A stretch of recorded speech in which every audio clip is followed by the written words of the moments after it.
hasn't been anything really happening since that initial stuff. Yeah. Good to hear. Yeah. We'll see what happens. Well, there's Tim. All right. My man, Tim. This meeting is being recorded. Hey, Tim. Tim. Yes. Before we get started, are you familiar with this book? Oh, I think maybe I've seen it. How about this one? I've never seen that one before. And there's this one. No, doesn't ring a bell. I got so many Tim books. Yeah. Yeah. Oh yeah, that was Tim Beckley's final book that we went and finished up, and then went and released it through his Interlight Global Communications. So.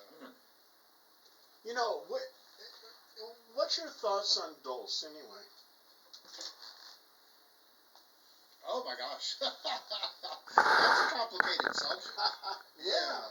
Because you know, it's one of those stories that there's been so much thrown at it over the years that it's really difficult anymore to tell just what exactly, you know, is going on. My personal opinion is that there could be some kind of like maybe an observational base located in that area, because you know they did like an atomic bomb blast about 20 miles south of Dulce to release natural gas from the natural gas wells there that were difficult to get a hold of. But then after they did it, the natural gas came out radioactive. You know, go figure, right? And, you know, rather than being beneficial, it just ended up, you know, kind of ruining that area. The gas can't be used. They constantly are having to monitor it to make sure that no radioactivity is leaching out.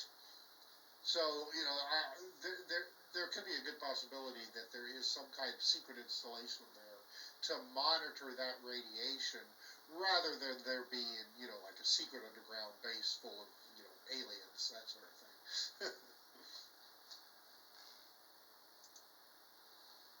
I wanted to get your thoughts on it, and that's basically how I think of it too. So.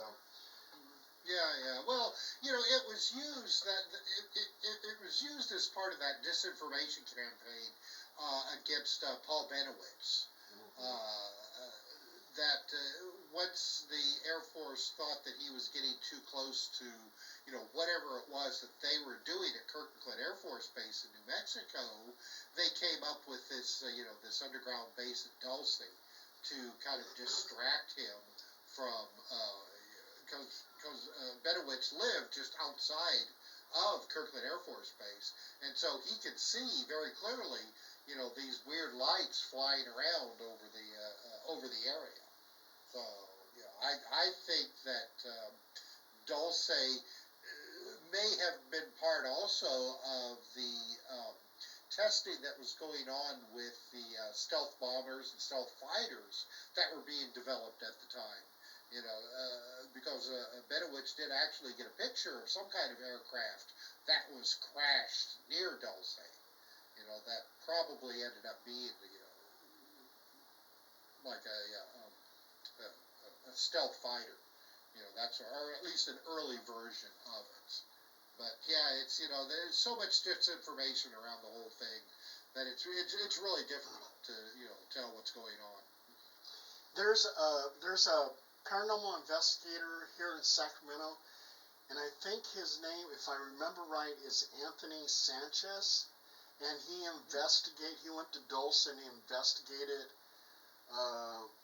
the Dulce story, and claims that he found some military airplane parts on the mountain or something like that, and wrote a book about it. And I think he was on Ancient Aliens once. So, yeah, he was trying to prove that there was a military base in the mountains out there someplace. Yeah. Well, Richard Doty, and you have to understand that probably more than half the stuff that he talks about is not going to be true. I mean, he was the disinformation agent with the Air Force that fed all this stuff to Benowitz.